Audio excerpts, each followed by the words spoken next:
Welcome to High Cheese. It's Friday, May 19th, 2023. And I got to tell you, I can't say that I didn't see this coming. And I'm talking about the whistleblower hearings this week on the FBI. And as some of my listeners will know, is that I had an old friend that is a former FBI agent. And he had quit the Bureau 20, 25 years ago, maybe longer, because he saw it happening back then. He saw the politicization of the Bureau. And here's a guy that, extremely brilliant guy, Army vet, lawyer, but just had enough of it. And he saw it back then. He goes, this is not what I joined the FBI for. And he essentially told them to pound sand. He goes, I'm out of here. So it started happening 25, 30 years ago, at least. And then it expanded right after 9/11, when the FBI became an intelligence agency. And as a result of 9/11, they just expanded their intelligence. And they've used that expansion of intelligence to expand their power in Washington. Now, the FBI always had power in Washington, but it went into hyperdrive. And political hacks flocked to the FBI because this is where they can get their own power. And this is the entire problem with Washington. This is the entire problem with big business. It's all about the power. It's all about gaining power. You've got individuals out there saying, I'm going to do anything to get power. And they all flock to Washington because that's where the power base had shifted. For years, it was in the financial markets, Wall Street. Prior to that, it was possibly the auto industry. But now it's become Washington. This is where you can get your power. You graduate college. Those who are in love with power, go to Washington. See what you can do. Because you had a merger of politics and the bureaucracy going on in Washington. So it was an open door that people that wanted to take power. And they came in and they manned the bureaucracy and the FBI. And all they wanted to do was curry favor with the politicians, while at the same time slamming the politicians that did not pursue their own bureaucratic agenda. Remember what Chuck Schumer said, 6 ways until Sunday that the intelligence agency will get you. And Schumer was around there for a long time, and he knows. But it's gotten to the point where now people are pushing back. People got fed up. They elected Donald Trump. You have MAGA. And I find it quite ironic that now the Democrats are protecting the intelligence agencies, big business, the merger of big business with intelligence agencies, with politics. If you look back 25 years ago, it was the Democrats were against all that. We got different people, different motivations in the politics today. Again, as I said, it's all about the power. And it's not even necessarily about the money. You've got, billionaires out there, and the reason they're billionaires is they want power, and that's the way they get it. Get other people, they want the power. They know if they go to Washington, they don't have to become billionaires to gain power. Although some of them go in relatively normal as far as their financial position, then leave there extremely wealthy. But you can be a non-billionaire, go to Washington and gain power. And this is where we are today. So let me talk a little bit about the whistleblower hearings that came out this week. Because these are 4 patriots that were fed up.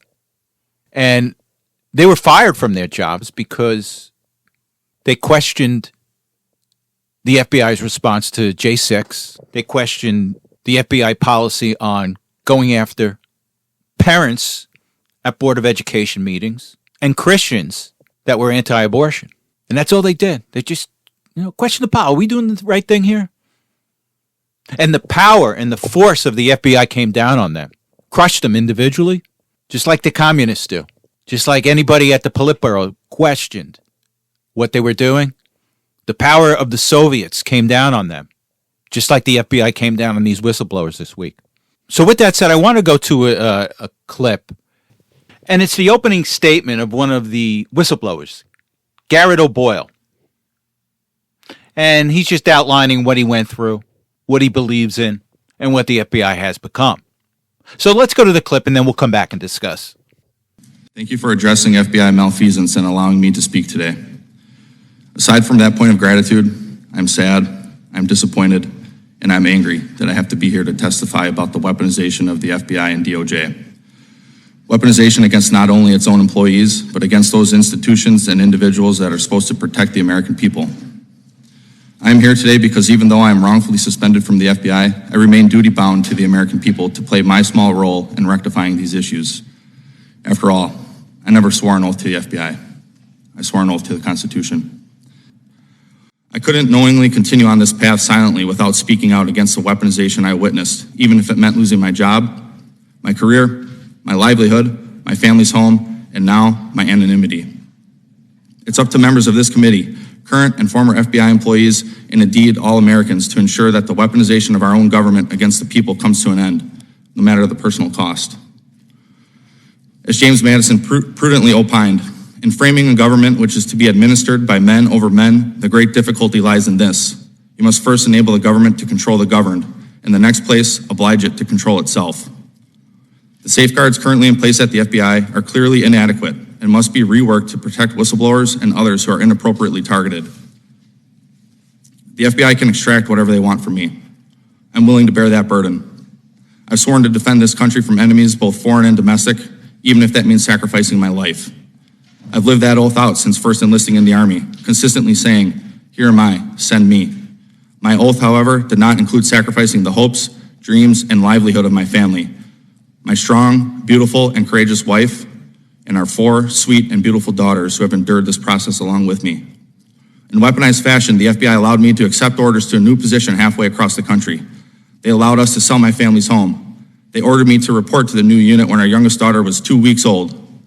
Then, on my first day on the new assignment, they suspended me, rendering my family homeless. They refused to release our goods, including our clothes, for weeks.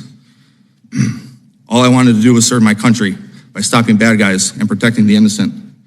To my chagrin, bad guys have begun running parts of the government, making it difficult to continue to serve this nation and protect the innocent. But I, for one, will never stop trying, and I will never forget my oath. Thank you. And all of this because he simply questioned certain policy. But this is what happens when you've got a bureaucracy that is weak. They know that their days are numbered. They've expanded extraordinary over the past 30, 40 years. They have too much power, but that power is based on weakness. And it's the weakness of the American people. But now the people are powerful. They realize, they're now aware of what's been going on in Washington over the past 30, 40 years. And now the people are pushing back. And these institutions, without the people's support, are weak. And they have to crack down on the dissidents, the people with a mindset that's different, that doesn't follow the orthodoxy of the bureaucracy. And this is what they do to these people. The Democrats, the deep state, the bureaucracy, they control things right now. That's going to change. They sense it. And that's why they have to crack down on any FBI agent that doesn't follow orthodoxy. Because A, it's become a religion for them, which is sad, and their God is power. So with that said, I want to go to another clip.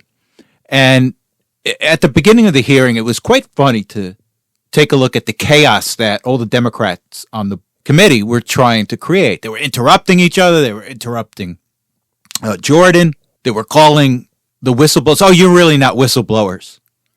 You're not a whistleblower."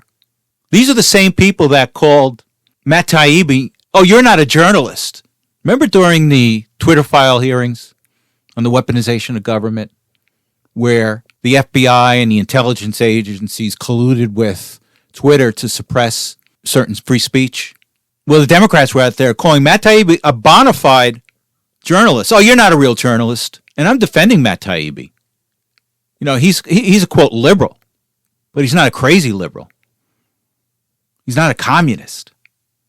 But you will go against our orthodoxy? You're not a journalist, Matt Taibbi. And this is what they were doing to the whistleblowers.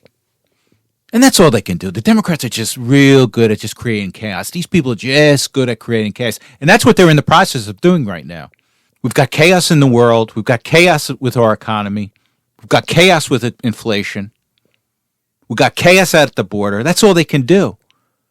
Because to them, that's the world that they can live in. That's the world that they can prosper in. That's where evil prospers. But then I brought people. With that said, I want to go to a clip. It's with Representative Linda Sanchez from California, Democrat. She's trying to disparage one of the whistleblowers, Marcus Allen. So let's go to this clip. She tries to disparage Marcus Allen, but she winds up making a fool of herself. So let's go to this clip, and then we'll come back and discuss. Mr. Allen, have you ever used Twitter? Yes or no? I have utilized Twitter, yes. Okay, and is your account at Marcus A970-50645? That is absolutely not my account. Okay, that's not your account. Well, on December 5th, 2022, an account under the name Marcus Allen retweeted a tweet that said, That quote, is not my account, ma'am. You haven't let me finish the question, Might sir. have been the football player. You haven't let me finish the question. And the time is mine. On December 5th, 2022, an account under the name of Marcus Allen retweeted a tweet that said, quote, Nancy Pelosi staged January 6th, retweet if you agree, end quote. Do you agree with that statement? Yes or no? That is, I don't, no ma'am. That's not my account at all. I have I'm no asking idea. whether you agree with that statement, yes or no? Can you please rephrase the statement? Yeah. Do you think The that gentlelady has Nancy Pelosi expired. staged January 6th? I just want him to answer He'll answer. this He'll last answer. question. Yeah, he'll answer. I'm just telling you your time's up. Do you believe that Nancy Pelosi, do you agree with the statement that this person tweeted that Nancy Pelosi staged January 6th? Yes or no? No. Thank you. And how shameless are these people? They're so shameless, they ignore the fact that they're making a fool out of themselves. So I'm just going to read the tweet anyway, even though it's not you. It's like Adam Schiff, even after the Durham Report, and I'll get into the Durham Report in a little bit, but even after the Durham Report came out, Schiff is still out there. Oh, no, there's still evidence that Trump colluded. Here is their angle. These shameless Democrats are just looking for the soundbite. So they're going to show the soundbite of this congresswoman reading the question, even though that it has nothing to do with Marcus Allen. So they're voting to come out and say, oh, yeah, you're doing a great job. But again, they're just being exposed as being foolish. And on a side note, Representative Anna Paulina Luna filed a resolution today to expel Adam Schiff from Congress. So this resolution was filed, and again, it's up to McCarthy to present it for a vote, but Luna filed a resolution to expel Schiff from Congress. And it's all about Schiff's lies during the Russia hoax. So we shall see on this one. Again, it's up to McCarthy if he wants to put that resolution up for a vote. So we shall see on this. Could be interesting. But I just want to turn to another topic from this hearing. And it has to do with the merger of big business with big government. And let's go to a clip. And this one is from Representative Massey. And they're talking about how Bank of America offered their services to the FBI to give them information on every transaction that took place with a Bank of America credit card in the Washington area before and on January 6th. And additionally, it gave them information on everyone that purchased a gun, every American that purchased a gun with a Bank of America credit card or debit card. So let's go to this clip, and then we'll come back and discuss. And I'm noticing a disturbing trend here. Big business is working with the government to weaponize against the American people. And, the government says, well, this is okay because we're not violating the Constitution. The big business is doing this voluntarily, and we saw this with the social media companies. But I want to play testimony from a whistleblower who's not here with us today. If you could cue that up about how we've seen, in this instance, one of the biggest corporations in America working with the FBI to violate civil liberties. The Bank of America data mined of any BOA customer who used a BOA product, and by BOA product, a debit card. They compiled that list, and then on top of that list, they put anyone who had purchased a firearm during any date. I find that testimony chilling. That was the retired FBI supervisory intelligence analyst George Hill, who gave us that testimony.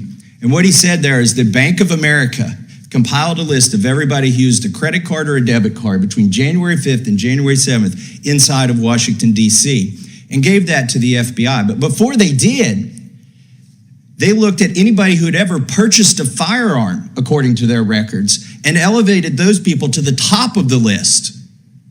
And they didn't geofence it to Washington, D.C. You could have, as Mr. Hill testified, you could have bought a gun in 1999 in Iowa with a Bank of America card, and then you got heightened attention, and then it was given to the FBI. Now, whether the FBI asked for this or whether they did this voluntarily is very chilling, because Bank of America, they've got a lot of issues in front of the government. And this is where you get into this unhealthy feedback loop. Bank of America spent $250,000 lobbying us on the American Rescue Plan, issues related to Paycheck Protection Program, general issues related to data security, and general issues related to interchange, and general issues related to privacy. The irony of it. Bank of America is violating your privacy, working hand in glove with the FBI. Now, the FBI will say, we didn't ask for this, they just gave it to us. It doesn't matter. It's a violation when you get to this level of cooperation. And how ironic it is. Here you have the Bank of America lobbying Congress to change certain laws about privacy protection, while they're turning around and handing your information over to the FBI to use against you. Now, this can be corrected. This can be corrected with legislation. You've got to clip the wings of the FBI, and you got to add regulations to what these big banks can do with the information that they have on you. Simple as that. That can be corrected. But they just have to follow through. And I think that Congress has the heart right now, at least the House has the heart right now to do something about this. And if you get the right president, Trump, in office in 2024, you can fix this. So we shall see. One last thing I want to address before we move on is that the FBI was offering bounties to its agents, partially based on how many cases they opened up. Think about that. So you're giving FBI agents an incentive to open up cases, and they benefit monetarily when they can open up a case on someone. Now, do you think, under this politicized bureau, that the American people are not going to suffer under this? Now, I'm kind of up in the air whether you give bonuses to people that work in government. It can be a benefit in certain scenarios. But in highly politicized environments, bonuses do not work. And this is one of the cases where bonuses for government employees do not work. Now, I've seen cases where bonuses for government employees do work and increases productivity. But in the highly politicized environment of the FBI, and when you're talking about law enforcement, there's no benefit to giving bonuses to FBI agents based on how many cases they open up. So we shall see. Okay, let's talk a few minutes about the Durham Report that was released this week. And although disappointing, we would have liked to see a number of people indicted and ultimately convicted, but Durham did not provide that. What he did provide us with, a number of conclusions. One is he found that there was no evidence behind the investigation of Donald Trump. No evidence. And this is what we've got from our Department of Justice, our FBI, and our deep state.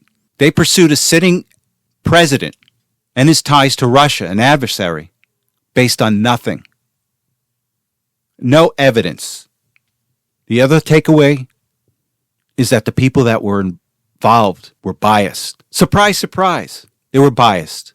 Now, I don't think Durham came out and said they were politically biased, but he said they were biased. They let their own biases interfere with their ability to do their job. Now, is that what you want from the Department of Justice, our FBI? And we knew this all along. And Durham confirms this. Now, the other thing that I think we can take away from this thing is that early on, Barack Obama, Joe Biden were briefed on the Hillary Clinton campaign, creating a story about Donald Trump's relationship with Russia. And the reason that they created this story was to take away the microscope from Hillary's own problem with emails. Remember the email problem she had with the server? Well, in order to take the spotlight off of that, they created a story about Donald Trump. And Obama and Joe Biden were briefed on this, and they knew about it all along. And which sidetracks me. I want to know, how did Trump find out so early in this that Obama knew about this? How did he? If there's any question I ever wanted to ask him, how did you find out? How did you know so early on in your presidency that Obama knew about this? Remember, he came out with a tweet, Obama spied on me. And remember, the press went apoplectic. Oh, that's spying. That wasn't spying. Remember they were trying splitting hairs between spying and surveillance. But that's my only question I would have for Trump. How did he learn so early in his presidency that Obama was spying on him? And essentially, it does confirm everything that we already knew. And we would have liked to see more indictments, more convictions, but we didn't get it. But this is what we got. And you've got the mass media and the Democrats out there. You say, see, no laws were broken. And this is the problem with the deep state, because ethics, doing the right thing, only has to do whether something is illegal or not. And there are many things out there that are unethical, that are legal. And that's why the deep state, and that's why Washington is corrupt. Because as long as it's legal, you can do it. And think about it. Think about it in your own lives about ethics. How many things that you do or people do that are unethical aren't illegal, but they're unethical?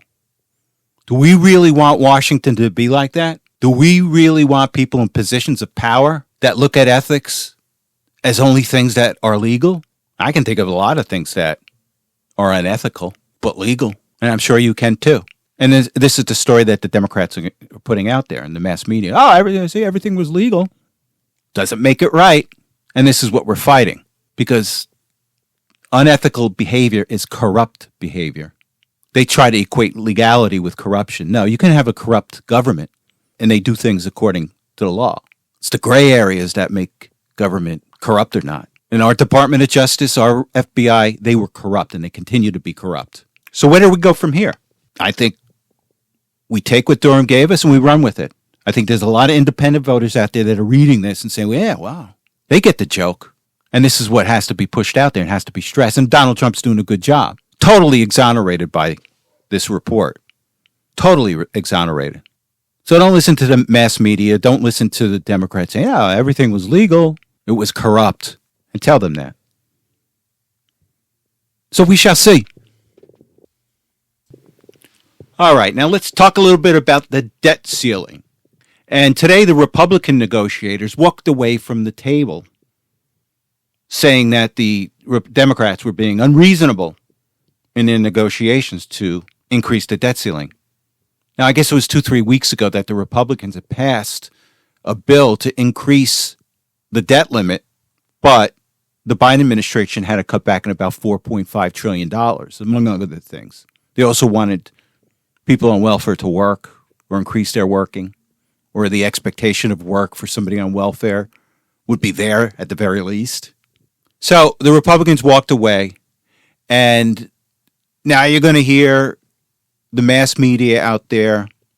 And I've already said that they're already trying to equate defaulting on government debt with the government not paying its other bills.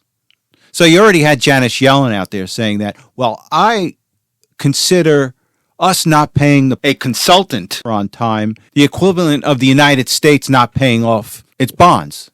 And that's totally absurd. Now, Yellen's out there saying that, oh, the clock is ticking, June 1st is the drop dead date, and everybody's trying to say that as of June 1st, we will not be able to pay our bonds to our bondholders. And it's just not true. Now, the only way that we don't pay our bonds off is that if Janet Yellen makes a deliberate or explicit decision not to pay those bonds, because there's plenty of cash that are coming in to our coffers that allow us to pay off our bonds.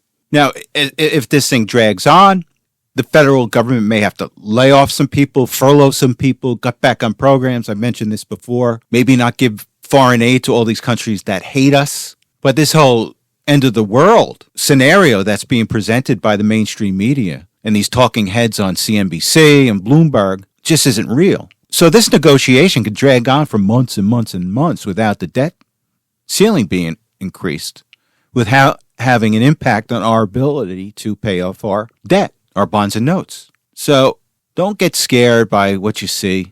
It's all a fake story. It's all a narrative. It's a story that they're creating, and it's just not true.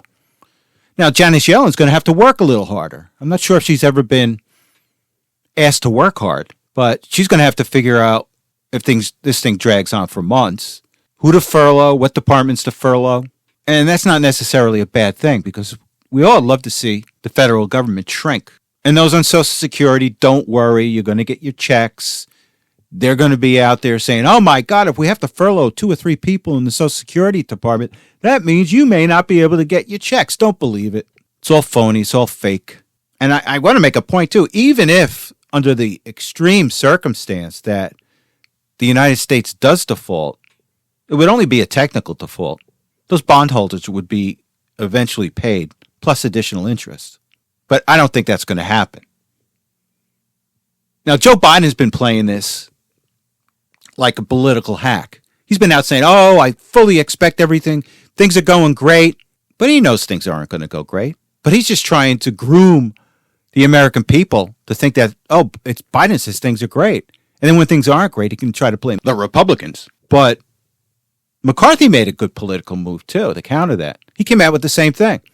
He came out this week and said that, oh, yeah, we're very optimistic. So he's playing the same game that Biden is. So on his side, he's grooming the American people for, yeah, if it doesn't happen, it's the Democrats' fault. But the Democrats don't realize is that they don't have this position on their side. They don't have public sentiment with him. I think there's a lot of polls out there that said people are saying our debt is too high. We've got to cut back on spending. And you got the mainstream media and the Democrats out there saying, well, this is for money we already spent. Well, so what? You got to stop it at some time. And if you want to pay your current bills and you don't have the money coming in, you got to cut. That's basic economics 101. That's basic finance 101. But the politicians don't want to play that game. They just want to create fear. And you look at the stock market. The stock market's been up since this whole thing became an issue. It was down today because word got out that the Republicans walked away from the negotiating table. It wasn't that much. Maybe 1/3%. So stay tuned on this. Don't get scared. Don't believe the junk that you see on TV. Oh, and before I forget, the Freedom Caucus came out a couple days ago. And they said that we should walk away from negotiations until the Senate adopts the Republican House's bill to increase the debt ceiling. So it's all posturing right now. And, quite frankly, the Republicans have the leverage here. I seriously doubt that Biden, politically, going into a presidential reelection, is going to allow this debt ceiling to not be passed. Because, look, there could be economic hardships. I don't think they're going to be as bad as people think. You may see the stock market off significantly, but the stock market doesn't reflect Main Street anymore. There's been a break, maybe 15 years ago, between the stock market and our underlying economy. So we'll see what happens. I think the Republicans have the leverage. Don't believe the stuff you see on TV. Now, there's a couple items I wanted to talk about. And you may have heard about some people saying, well, Biden can invoke the 14th Amendment. And essentially what the 14th Amendment says is that the U.S. debt will not be infringed upon. But the president does not have the authority to make that decision. Because don't forget, spending is done through the House and through Congress, not the president's office. And if he tries it, you want to see a constitutional crisis, you're going to get one because he can't do it. And if he does, I'm sure the Republicans will sue. You'll see chaos everywhere. But this administration is capable of doing anything. Like I said, they're not bright people. But even with these dumb people that we have in office today in the White House, I don't think they're capable of trying this stunt. Now, the other stunt they could do is you hear people talk about, well, they can just print a multi-trillion-dollar coin. And technically they could, but the repercussions of doing something like that are terrible. You're going to just see inflation just skyrocket for years to come. If all a federal government has to do is just print coins to fund their deficit, fund their debt. We're going to turn into Venezuela. So we shall see. It's going to be interesting. All right, one last topic I want to cover before I go for the week. And Ron DeSantis is apparently going to announce his candidacy for president next week. Now, I've heard this before, so I'm taking this with a grain of salt. And my only advice to DeSantis is don't run. Just don't run. You don't have history on your side. You're in the way of the biggest force in American politics since I can't remember. And with that said, let's go to a couple of polls here. Put reality in perspective here. And let's go to Real Clear Politics. And this is the latest May 19th, today's polls that were released. And this is a Harvard-Harris poll, not a conservative pollster. And it says 2024 Republican presidential nomination. Trump 58, DeSantis 16, Pence 4, Haley 4, Ramaswamy 4. So we have Trump plus 42 over DeSantis. General election, Trump versus Biden. Trump plus 7. Again, this is a Democratic pollster, not a conservative pollster. General election, Trump versus Harris. Trump plus 11. General election, DeSantis versus Harris, tie. General election, DeSantis versus Biden, tie. So these same pollsters that have Trump up by 7 points over Biden have DeSantis and Biden tied and have DeSantis and Harris tied, whereas they have Trump over Harris by 11 points. So this is in spite of all the bombs that are thrown Trump's way. This includes Trump's liability case in New York City. The American people see what's going on here. And all I can say to DeSantis, do not get in the way of this.